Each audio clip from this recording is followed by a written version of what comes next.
దత్తరిల్లాలే. కేసీఆర్ గారి నినాదం మోడీ గారి గుండెల్లో రగరాలే ఉన్న దత్తరిల్లాలే. జై తెలంగాణ, జై తెలంగాణ. కేసీఆర్ గారి నాయకత్వం, కేసీఆర్ గారి నాయకత్వం, కేటీఆర్ గారి నాయకత్వం, కేటీఆర్ గారి నాయకత్వం. నేను ఒక్కటే కోరుతా ఉన్నా, అసలు వాస్తవంగా గౌరవ ముఖ్యమంత్రి కేసీఆర్ గారు చేసిన అభివృద్ధి ఈ రాష్ట్రంలోనే, ఈ భారతదేశంలోనే ఎక్కడ కూడా గౌరవ ముఖ్యమంత్రి కేసీఆర్ గారు చేసిన అభివృద్ధి ఏ రాష్ట్రంలో కూడా చెయ్యండి. మీ అందరు కూడా గుర్తు పెట్టుకోవాలని సందర్భంగా మీ అందరు కూడా తెలియజేస్తా ఉన్నాను. వాస్తవంగా ఒక మాట చెప్తా ఉన్నా, ఈ కాంగ్రెస్ వాళ్ళు విర్ర వీగుతుంటే నా ఒళ్ళంతా మండుతుంది, చిర్రపుల్లు వాగినట్టు ఉన్నది. కానీ బిడ్డ కాంగ్రెస్ వాళ్ళకి చెప్తా ఉన్నాం, ఏందో మాట్లాడుతున్నాడు. ఆయనకు చెప్తా ఉన్నాం, ఈ రాబోయే పార్లమెంట్ ఎలక్షన్లో దేకలేంగే భయ్, మీరెంతనో మేమెంతనో దేకలేంగే అని చెప్పి సందర్భంగా మీకు కూడా తెలియజేస్తా ఉన్నాం. ఖచ్చితంగా మీకు చెప్తా ఉన్నాను, దయచేసి మీ అందరికీ దండం పెట్టి చెప్తా ఉన్నాను, మీ కడుపులో తలకాయ పెట్టి చెప్తా ఉన్నాను, కరీంనగర్ పార్లమెంట్ గడ్డ మీద నుంచే తెలంగాణ వచ్చింది. మళ్ళా కరీంనగర్ పార్లమెంట్ గడ్డ మీద నుంచే కేసీఆర్ గారిని మళ్ళీ మన ముఖ్యమంత్రి చేసుకోవాలి. ఇది దయచేసి మీ అందరికీ దండం పెట్టి చెప్తా ఉన్నాను. ఎందుకు చెప్తున్నానంటే, నేను మీకు ఒక్కటే చిన్న ఉదాహరణ చెప్తా. ఇక్కడ ఉన్న వాళ్ళందరూ కూడా యువత కాబట్టి ఒక చిన్న ఉదాహరణ చెప్తా మీ అందరికీ. ఒక్కసారి ఆలోచన చేయండి. వీళ్ళు పదే పదే ఇక్కడ తెలంగాణకి ఉన్న రేవంత్ రెడ్డి గారు మరియు కోదండరామ్ గారు ఏమని చెప్పిరా, కేసీఆర్ గారు ఒక్క ఉద్యోగం అని ఇచ్చిండా అని అన్నాడు. ఇన్ని రోజులు అన్నాడా ఎన్నికల ఎవరికి? నేను అడుగుతున్నా, ఈ వేదిక మీద నుంచి అడుగుతా ఉన్నాను, మొన్న జనవరి 4 తారీఖున నేను గొప్పగా జీతాలు వేసినా అని చెప్పినోడు. మరి తెలంగాణ కేసీఆర్ గారు ఇచ్చిన ఉద్యోగులకి 1,60,083 మందికి జీతం వేసినవా వేయలేదా? ఆయన జీతం వేసిండు అంటే ఆ 1,60,083 ఉద్యోగాలు ఇచ్చిండు కేసీఆర్ అని చెప్పి సందర్భంగా యువతకు అందరు కూడా మీ అందరు కూడా తెలియజేస్తా ఉన్నాం. ఈ 1,60,083 కాదు, మొత్తము 2,02,635 ఉద్యోగాలు ఇచ్చిండు. అందులో 42,000 ఉద్యోగాలు కేవలం కోర్టులో ఆగిపోయినాయి, కోర్టు ఎడిషన్ తోటి. నేను ఒక్కటే అడుగుతున్నా, ఈ చేతగాని దత్తమ్మలను అడుగుతా ఉన్నా, ఈ కాంగ్రెస్ బీజేపీ పార్టీ వాళ్ళని అడుగుతా ఉన్నాను, మీకు ధైర్యం ఉంటే, మీకు దమ్ముంటే, మీరు మొగోళ్ళే అయితే కేసీఆర్ గారి కంటే ఎక్కువ ఉద్యోగాలు ఇచ్చిన ఒక్క రాష్ట్రం చూపించండి, బుక్కు భూమికి నేను రాస్తా అని చెప్పి సందర్భంగా మీ అందరు కూడా తెలియజేస్తా ఉన్నాను. ఇలా ఉద్యోగాలు ఇచ్చింది కేసీఆర్, అభివృద్ధి చేసింది కేసీఆర్, మంచితనం చూసింది కేసీఆర్ కేసీఆర్ కేసీఆర్ అని చెప్పి సందర్భంగా మీ అందరు కూడా తెలియజేస్తా ఉన్నాను. నేను ఒకటే మాట చెప్తా ఉన్నాను, ఇలా చాలామంది నాతో చర్చ పెడితే నేను ఒక్కటే మాట చెప్పిన, కరీంనగర్ పార్లమెంట్ గెలుస్తారా అని అన్నాడు. 100% కరీంనగర్ పార్లమెంట్ గెలుస్తాం. ఎందుకంటే ఇతర పార్టీలు 1,00,000 స్టార్ట్ అవుతున్నాయి. ఎందుకంటే మన సిరిసిల్ల మన కేటీఆర్ గారు మనకున్నాడు, 1,00,000 స్టార్ట్ అవుతున్నాయి ఇతర పార్టీలు అనేది మీరు గుర్తుపెట్టుకోవాలని సందర్భంగా మీ అందరు కూడా తెలియజేస్తా ఉన్నాను. నేను ఈ వేదిక మీద చెప్పాలన్నా వద్దా నాకు తెలియదు, రామనేమని అంటడా లేదా కూడా నాకు తెలియదు. కానీ ఒక మాట మాత్రం నేను చెప్పాలనుకున్నా, సిరిసిల్ల ప్రజల మీద మాత్రం నేను ఖచ్చితంగా నారాజున్నా. ఎందుకు నారాజున్నా అని అడుగురి. అసలు వాస్తవంగా చెప్తున్నా, సిరిసిల్లానా చెయ్యన పని ఏనదన్నా ఉన్నదా? అసలు వాడని రోడ్లు ఎన్నో ఉన్నాయి. మరి అదే కేటీఆర్ గారికి మీరు 1,00,000 మెజార్టీ ఎందుకు ఇయ్యరు అంటే నేను అడుగుతా ఉన్నానని చెప్పి సందర్భంగా మీ అందరు కూడా తెలియజేస్తా ఉన్నాను. మీకు పనులు చేసినాం, మీకు రోడ్లు వేసినాం, మీకు మోరీలు వేసినాం, మీకు ఉద్యోగాలు ఇచ్చినాం, పార్కులు చేసినాం, జిల్లాలు చేసినాం, కలెక్టరేట్ కట్టించినాం, అద్భుతమైన సిరిసిల్ల పోలీస్ కమిషనరేట్ కట్టించిండు. ఇది కేటీఆర్ కాదా? మీ గుండె మీద చేసుకొని ఒక్కసారి ఆలోచన చేయండి. ఇలా సిరిసిల్ల పట్టణం వాస్తవంగా మా హుజరాబాద్ కంటే చిన్న పట్టణం. అట్లాంటి పట్టణంని ఇలా సిరిసిల్లాని తీసుకుపోయి హైదరాబాద్తోని పోటీ పడే విధంగా ఇలా చేసిన వ్యక్తి కేటీఆర్ కాదా? మీ కుండ మీద చేసుకొని ఆలోచన చేయండి. సిరిసిల్ల ప్రజలు నేను అడుగుతా ఉన్నా, ఇలా కేటీఆర్ గారు ఉట్టి సిరిసిల్ల నుంచి ఎందుకు పోటీ చేయాలి? నేను ఇలా అన్న ఏమనుకున్నా మంచిదే, నన్ను తిట్టినా మంచిదే, కొట్టినా మంచిదే, ఉన్న ముచ్చట చెప్తున్నా. ఇలా సిరిసిల్ల వాళ్ళకి ఒక ముచ్చట తెలియని ముచ్చట నేను మీకు అందరు కూడా చెప్పాలని నేను చెప్తున్నా. ప్లీజ్ దయచేసి మీరు ఎవ్వరు కూడా ఏమనుకోవద్దు, మీకు దండం పెడుతున్నాం. వాస్తవంగా సిరిసిల్ల ప్రజల్ని అన్నని సిరిసిల్ల ప్రజలకు తెలియాలి కూడా చెప్తున్నా. కేటీఆర్ గారిని వాస్తవంగా హైదరాబాద్ వాళ్ళందరూ కూడా వచ్చి అన్న మీరు హైదరాబాద్లో చేయండి, సిరిసిల్లలో ఎందుకు చేస్తారని అడిగాడు. కానీ రామన్న ఏం చెప్పిండు తెలుసా? సిరిసిల్ల అంటే నా గుండెకాయ, నా ఊపిరి, సిరిసిల్లని ఇష్టపెట్టానన్నాడు.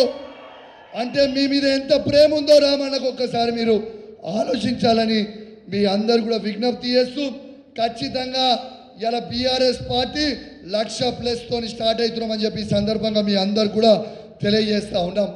మీరు అదేవిధంగా ఇంతకుముందు కృష్ణ గారు మాట్లాడినరు, ఇంతకుముందు మన సతీష్ గారు మాట్లాడుతూ ఏం చెప్పిరా?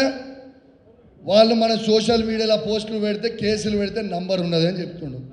ఆ నంబర్ ఉంటే ఉన్నది, ఆ లీగల్ టీం మనం చూసుకుందాం, ఫీల్డ్ మీద మనం చూసుకుందాం. మీకేమైనా అయితే మేమున్నాం. మనకి కేటీఆర్ గారు ఉన్నారు, మనకి కేసీఆర్ గారు ఉన్నారు. దేకలేంగి అంటే దేకలేంగి అన్నట్టే, టీ అంటే టీ అని కొడదాం, మీకు ఏమి కాదని చెప్పి సందర్భంగా తెలియజేస్తూ, దయచేసి సోషల్ మీడియా వారియర్స్ అందరు కూడా దండం పెట్టి మరీ చెప్తా ఉన్నాను, మీరు ఏ ఉత్సాహంతోనైతే ఇప్పుడు ఉన్నారో ఎన్నికలు అయిపోయే వరకు ఇదే ఉత్సాహంతో మీరు ఉండాలని ఈ సందర్భంగా మీ అందరు కూడా తెలియజేస్తూ, మీ అందరు కూడా ఖచ్చితంగా మీ అందరు ఈ గడ్డ మీద నుంచి కేసీఆర్ గారిని ఏ కష్టకాలంలో అయితే గెలిపించి 2 లక్షల మెజార్టీ ఇచ్చి గెలిపించిర్రో అదే కష్టకాలంలో మళ్ళీ అదే విధంగా ఖచ్చితంగా మనము వినోద్ రావు గారిని గెలిపించి కేసీఆర్ గారికి, కేటీఆర్ గారికి గిఫ్ట్ ఇద్దామని చెప్పి సందర్భంగా మీ అందరు కూడా తెలియజేస్తూ, మీ అందరు యూత్ కాబట్టి ఇంకోటి చెప్తున్నా, చిన్న వయసులో గౌరవం తెలంగాణ తొలి ముఖ్యమంత్రి కేసీఆర్ గారు నన్ను ఎమ్మెల్సీ చేసిండు, ఎంపీ చేసిర్రు, ఎమ్మెల్సీ చేసిర్రు, విపి చేసిర్రు, ఎమ్మెల్యే చేసిండ్రు. కానీ ఇవాళ మీ అందరు కూడా చేసిన సందర్భంలో కొందరు లుచ్చగాలు మాట్లాడుతూ ఉన్నారు. ఏమని మాట్లాడుతున్నారు? అరే కౌశిక్ రెడ్డి కాంగ్రెస్ పోతారట అని సోషల్ మీడియాలో చెప్తుండ్రు.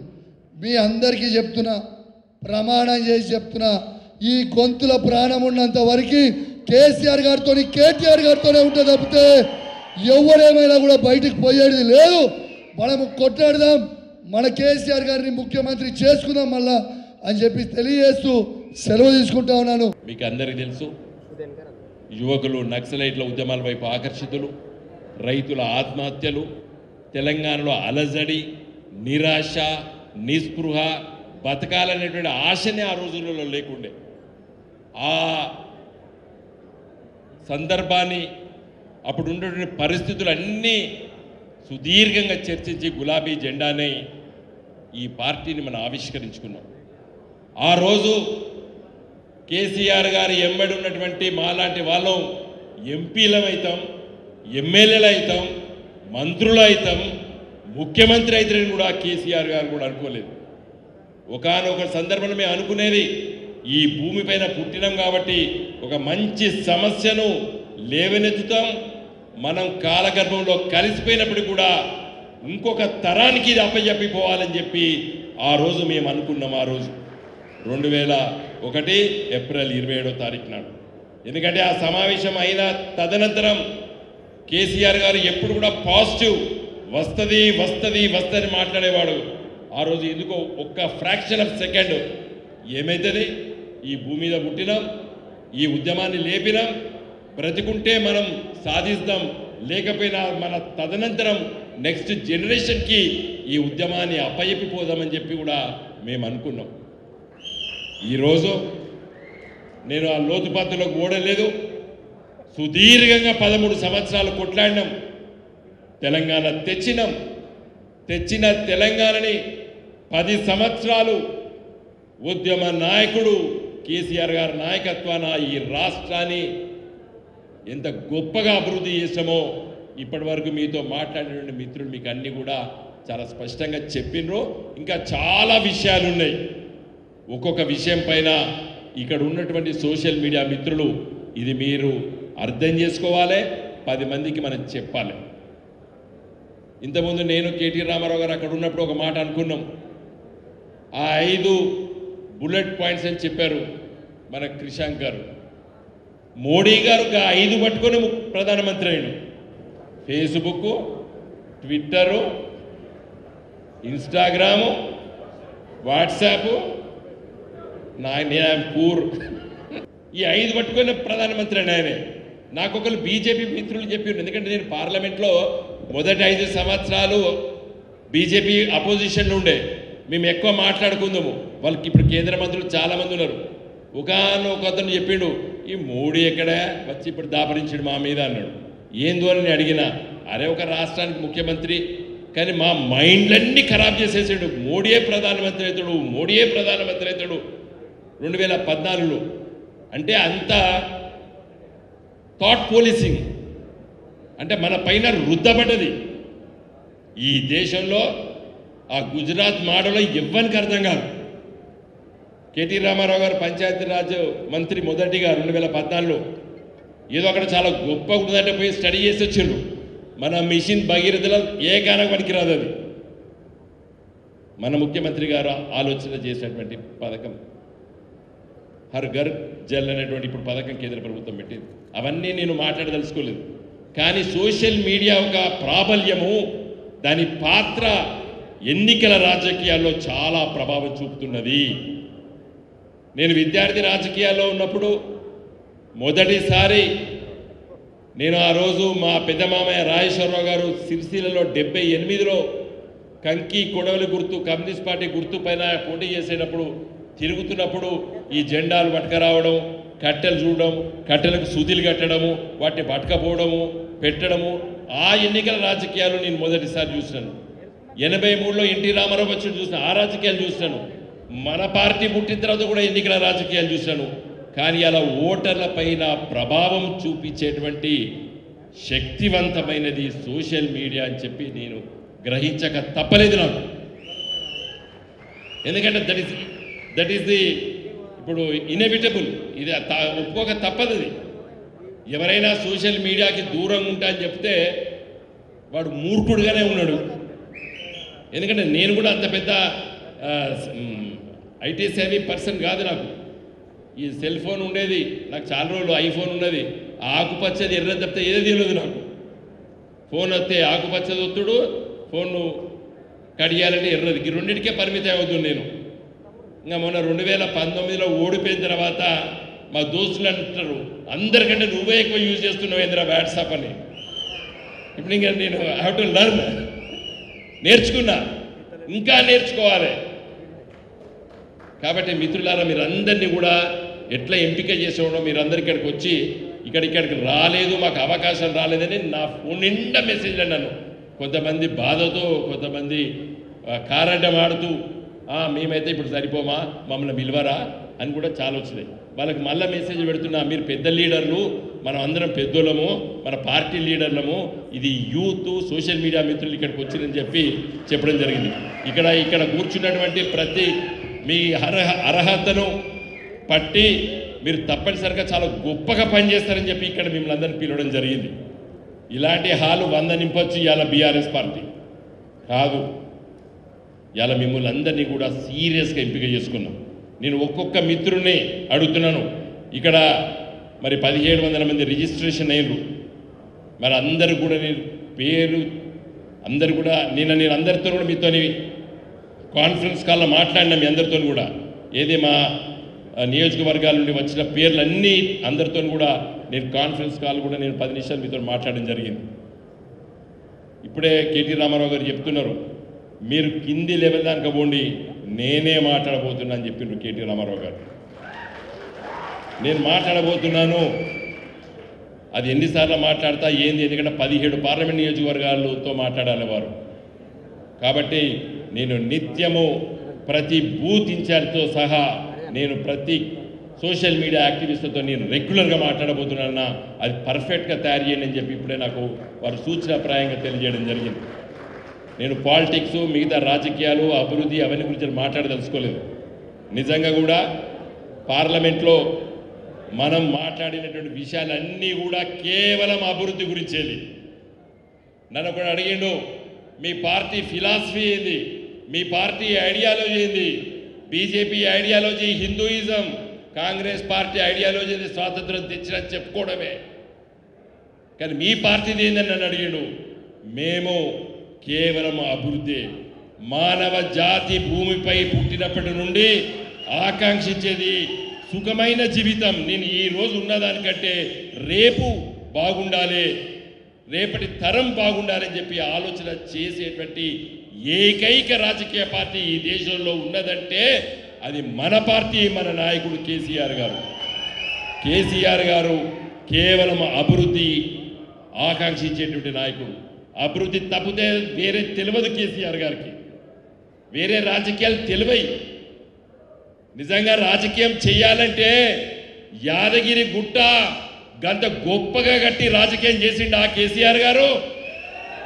ప్రజల కోసం ఇచ్చిండు అక్కడ. కాబట్టి మిత్రులారా, దయచేసి నా రిక్వెస్ట్ ఏంటంటే మీరందరూ కూడా చాలా ఇంపార్టెంట్ క్యాడర్ ఇవ్వాల. రేపు మన పార్టీ పార్లమెంట్ ఎన్నికల్లో గెలవడం లోపల మీ పాత్ర చాలా గొప్ప పాత్రగా ఉండబోతుంది. కాబట్టి మీరందరూ కూడా ఈ రోజు నుండి పార్లమెంటు ఎన్నికలు, ఓటు, పోలింగ్ సాయంకాలం 5 గంటల వరకు మీరు కృత నిశ్చయంతో ఉండి సమయం ఇచ్చి మన పార్టీ రాజకీయాలు ఎందుకు గెలవాలి, మన ప్రత్యర్థులైనటువంటి బీజేపీ పార్టీ, కాంగ్రెస్ పార్టీ ఎందుకు ఓడగొట్టాలి అనే విషయాల్ని మీ గ్రామాల్లో, మీ మండల కేంద్రాల్లో, మీ మున్సిపాలిటీలో, మీ మున్సిపల్ కార్పొరేషన్ లోపల పెద్ద ఎత్తున ప్రచారం చేస్తారని చెప్పి నేను ఆకాంక్షిస్తూ మళ్ళొక్కసారి మీరందరూ కూడా గొప్పగా ఇక్కడికి వచ్చినందుకు మీకు అందరికీ కూడా కృతజ్ఞతలు తెలియజేస్తున్నాను. మీరందరు చిన్నారులు అయినప్పటికీ కూడా చాలామంది మీ దీవెనలు కావాలని చెప్పి కోరుతూ సెలవు తీసుకుంటున్నాను.